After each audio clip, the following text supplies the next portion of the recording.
Tá aí, Robson Marinho? Robson, boa noite, tudo bem? Boa noite, tudo bem? Muito bom falar com vocês. Bom para a gente também. Prazer estar aqui com vocês. Prazer é todo nosso, estamos te ouvindo super bem, o espaço é todo seu, por favor, seja usado para falar com quem nos acompanha. Muito obrigado pela apresentação, muito obrigado pela alegria de estar com todos vocês aí, tá bom? Uma saudação cordial a todo esse grupo valoroso aí de membros oficiais da igreja. Parabéns pelo evento que vocês estão fazendo, tá bom? Eu vou compartilhar aqui a minha tela para a gente começar a conversar um pouquinho sobre o nosso tema de hoje, que é liderando uma igreja servidora. Tá bom? Então, eu quero ver com vocês uma pequena reflexão. Como é que você lidera uma igreja servidora?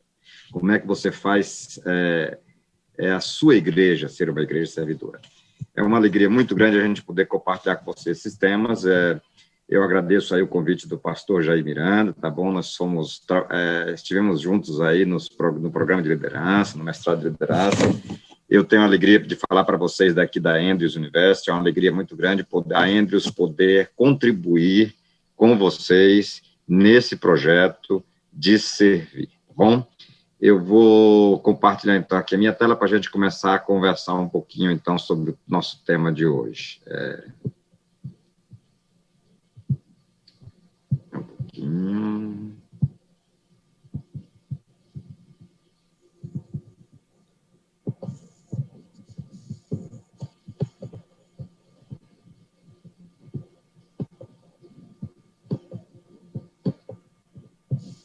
Estão vendo aí? Conseguem ver a tela?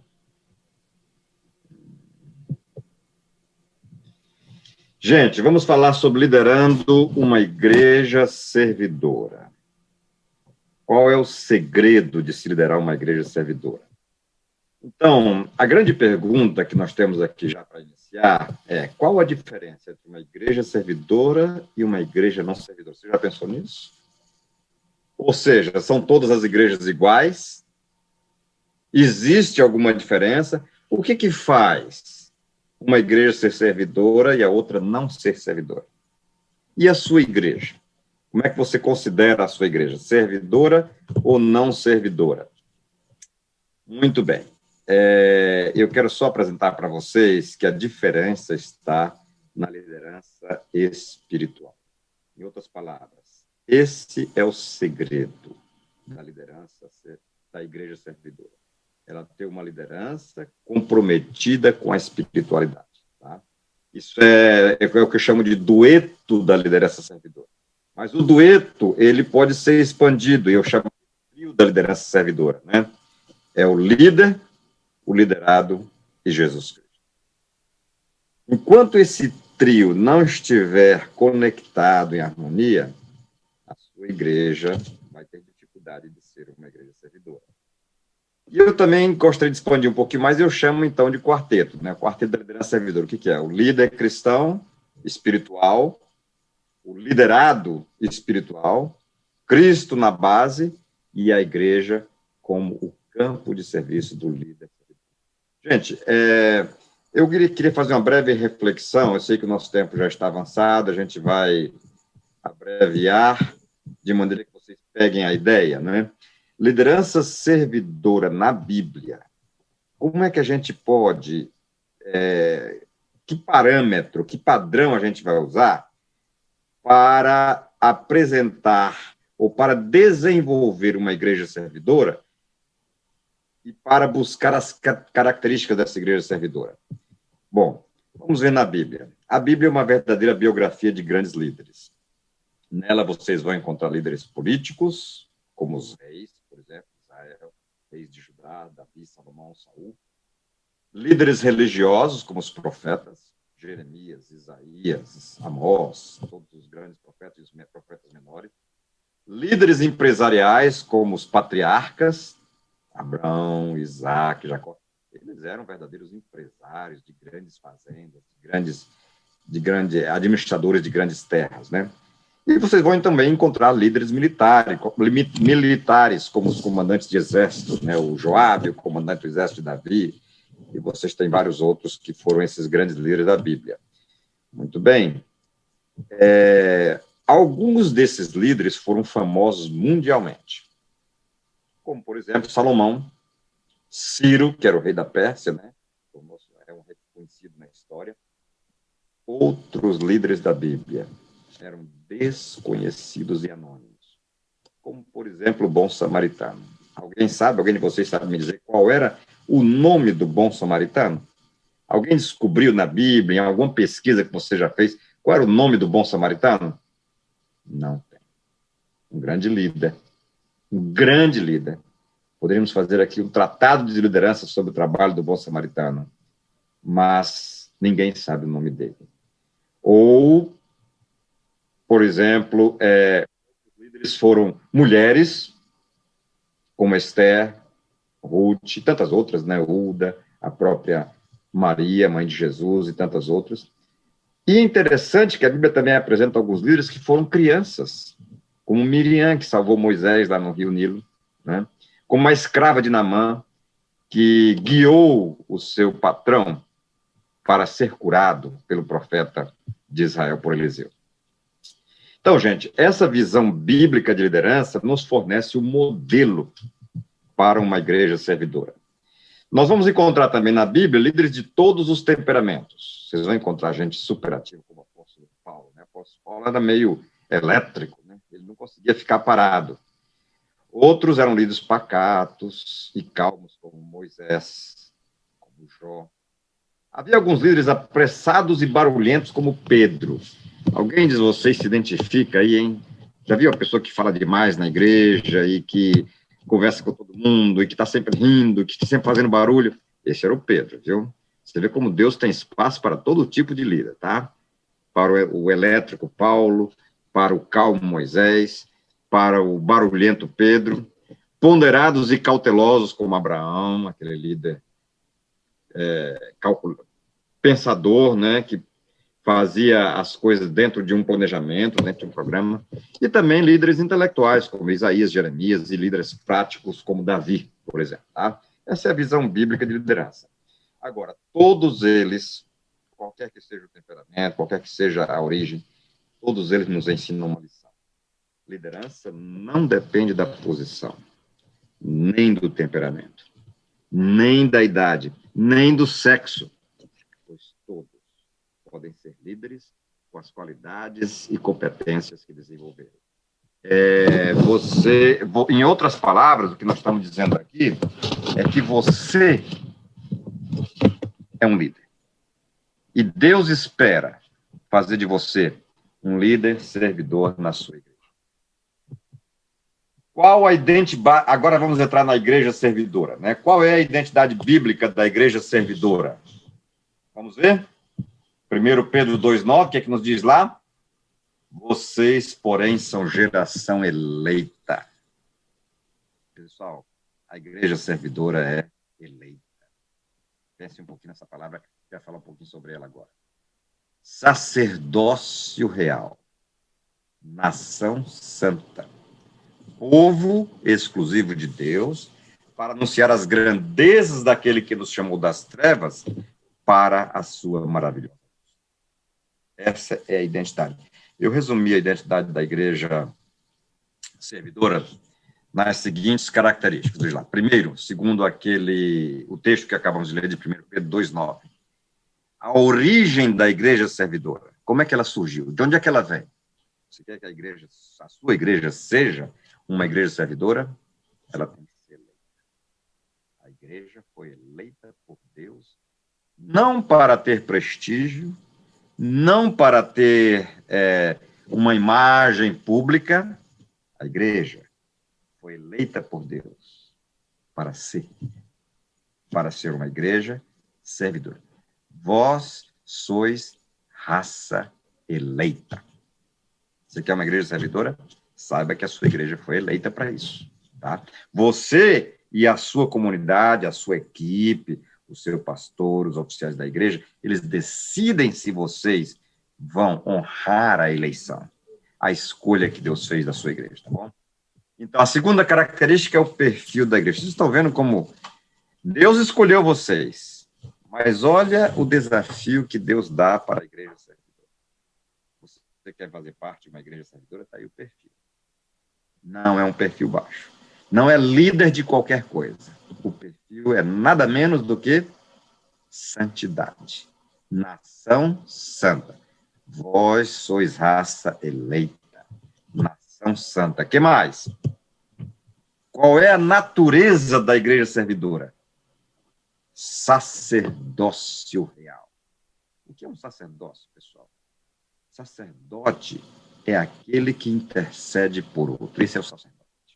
É aquele que lidera o serviço religioso em favor de outras pessoas, para abençoar outras pessoas, para servir outras pessoas. Então, a natureza, se a sua igreja quer ser uma igreja servidora, ela tem que ter a natureza de um sacerdócio. Pessoal, a igreja não existe para simplesmente apresentar um prédio bonito, ou um programa bonito, ou um culto bonito. A igreja existe para ser uma sacerdote, uma sacerdotisa, né, se quisermos usar o feminino, mas para fazer um trabalho de sacerdócio para com outras pessoas. E, finalmente, a missão da igreja servidora: anunciar as virtudes daquele que vos chamou das trevas para a sua maravilhosa luz. Veja, esse é um resumo, tá? Eu vou tocar em alguns desses pontos rapidamente, mas esse é o resumo da identidade, das características da igreja servidora. Qual é a missão da igreja servidora, pessoal? Qual é a missão da igreja servidora? Outro texto bíblico, tá bom? E nós vamos ver agora o texto de 1 Pedro, também versículos 2, 41 a 47. Olha a missão dessa igreja servidora. Primeiro, eu estou resumindo aqui em poucas palavras. Primeiro, qual é a missão? Interessante que em Atos, capítulo 2, verso 41, diz: os que aceitaram a mensagem foram batizados. E naquele dia houve um acréscimo de cerca de 3.000 pessoas. Então, batismo faz parte e está no centro da missão da igreja. Não o batismo isoladamente. O batismo como uma expressão da transformação de uma vida, da salvação de uma vida, tá bom? O que mais?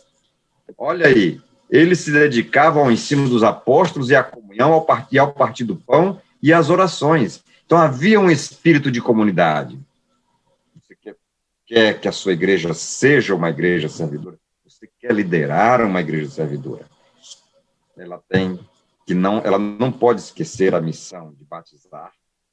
Ela tem que entender que para você conseguir atrair outras pessoas, salvar outras pessoas, batizar outras pessoas, vocês têm que desenvolver esse espírito de comunidade, dedicando-se ao ensino, à comunhão e ao partir do pão. O que mais?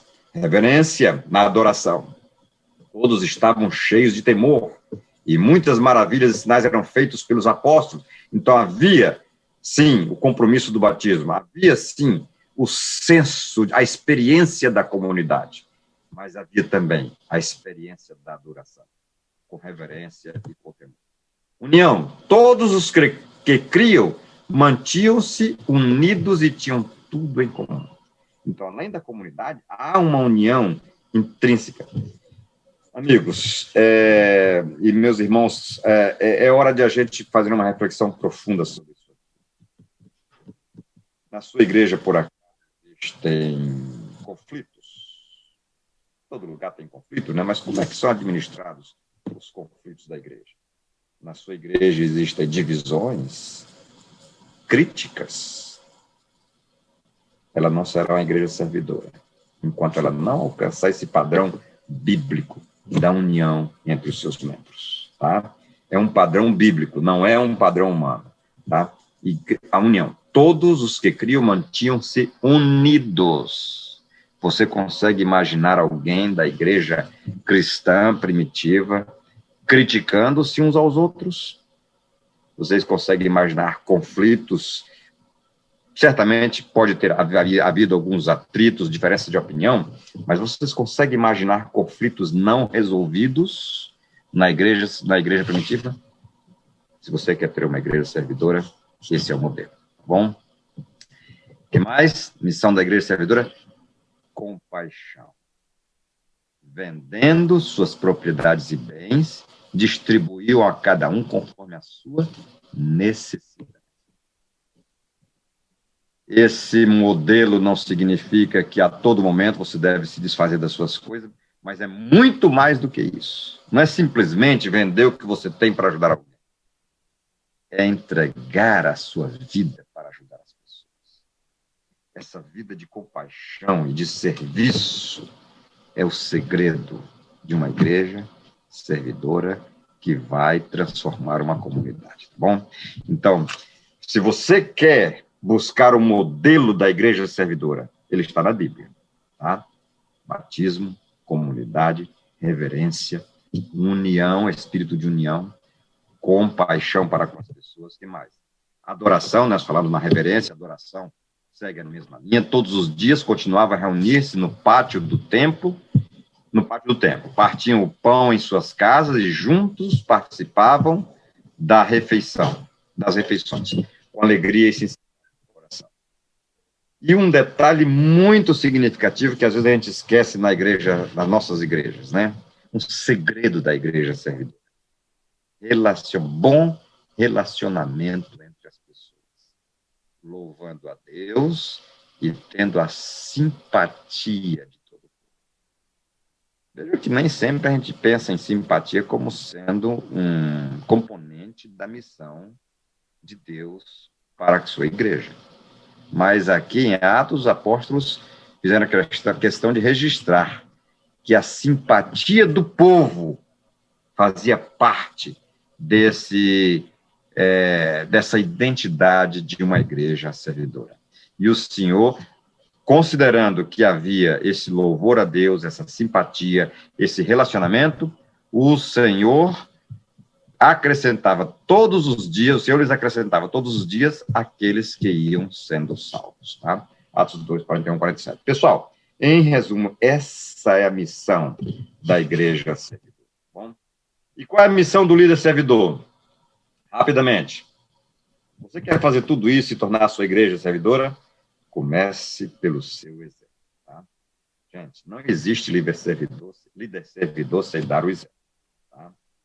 Você, como membro da igreja, como oficial da igreja, diretor de departamento, pastor da igreja, criança, jovem, adulto, todos devem ser líderes espirituais que deem um exemplo cristão. Qual seria o outro componente que completa essa missão do líder cristão? Valorizar pessoas. Então, tudo aquilo que nós falamos, ou que Atos fala em Atos 2, 41, 47, né?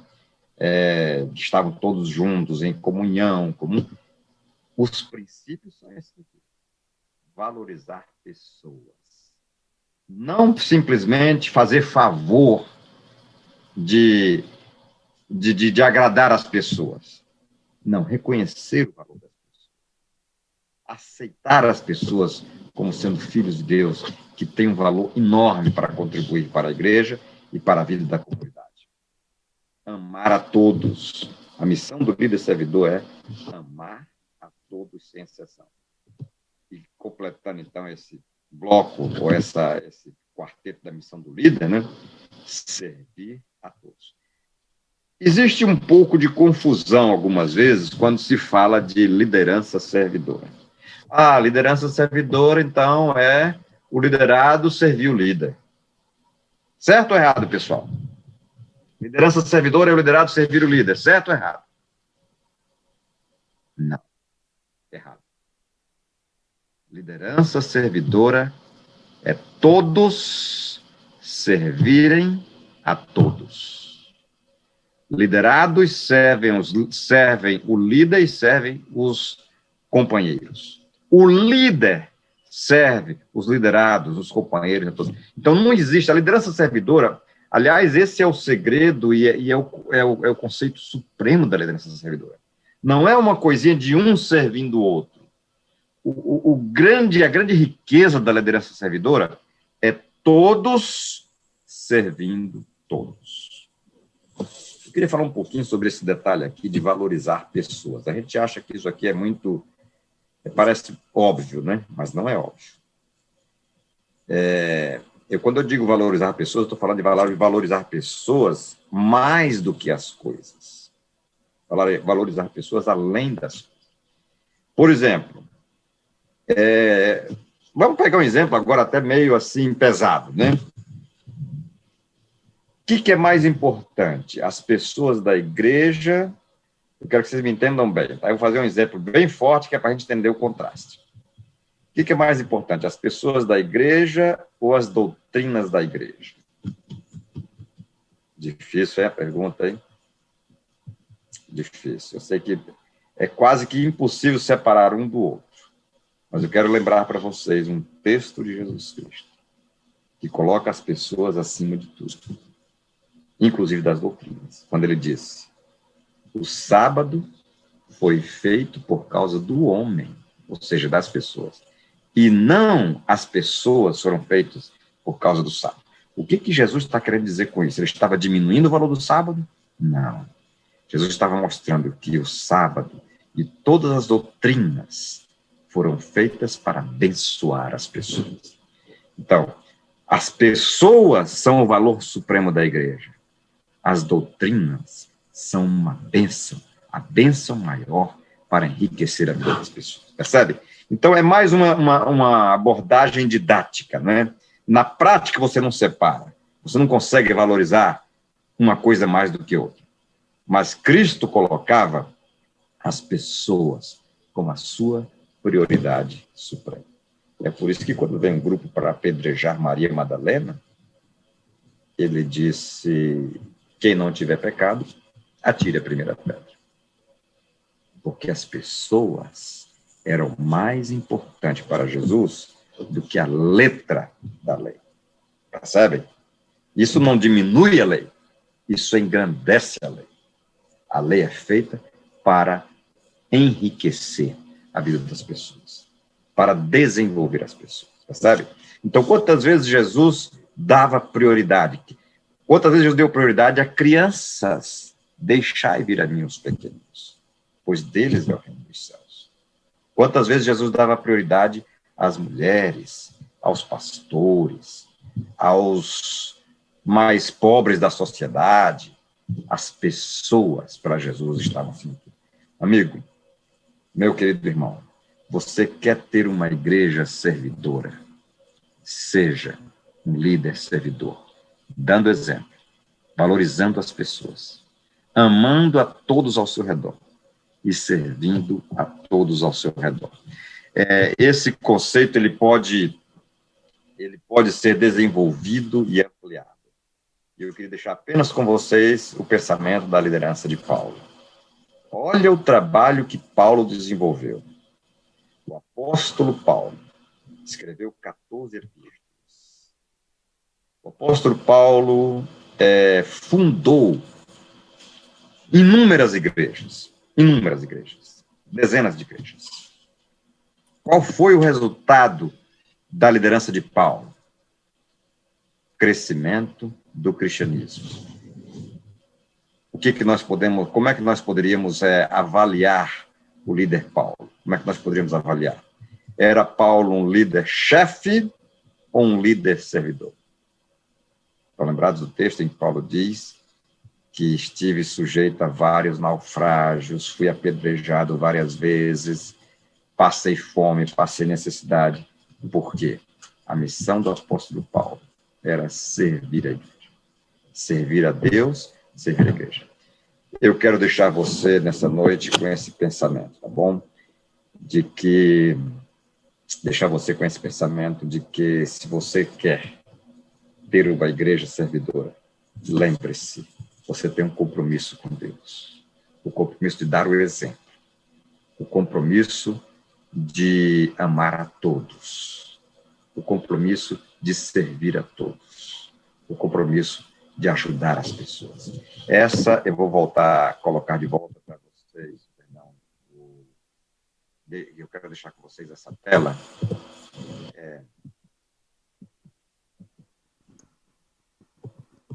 Essa última imagem que eu queria deixar com vocês aqui, tá? Se você quer ser um líder servidor e quer ter uma igreja servidora, não se esqueça que Deus espera de você o seu exemplo, o seu respeito e valorização das pessoas, o seu amor para com as pessoas, o seu serviço para com Deus, tá bom? Que Deus possa abençoar a todos vocês, tá? Espero que vocês reflitam nesse tema e será uma alegria muito grande poder ouvir depois, algum dia, quem sabe, notícias do sucesso, das bênçãos e do crescimento da sua igreja como uma igreja servidora. Que Deus abençoe a todos vocês e que esse evento que estamos tendo agora seja realmente uma inspiração para todos nós. Um grande abraço para todos e boa noite.